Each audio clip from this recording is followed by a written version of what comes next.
Okay, so in this section we're going to cover off your working space. Basically, you want to set yourself up so that you can braid from something and pull quite strongly on it. So there's a few options here for you, especially if you're doing this at home or in a cafe with some friends or something like that. So the first option is a door handle.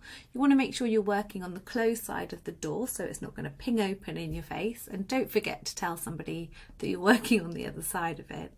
The other option is a table leg. This can work quite well, especially if you're somebody like me who likes to work while sat on the floor on a cushion, and you can get some nice tension off a table leg there.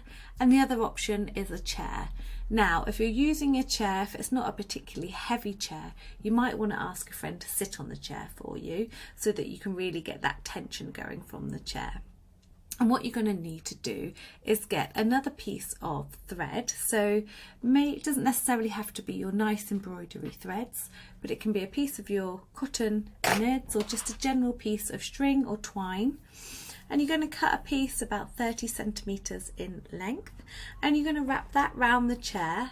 I'll show you in the next section how we're going to start, and then that is what you're going to pull from to get your tension. In the next little section, I'm going to show you how I set up my working space so you can copy that if you wish.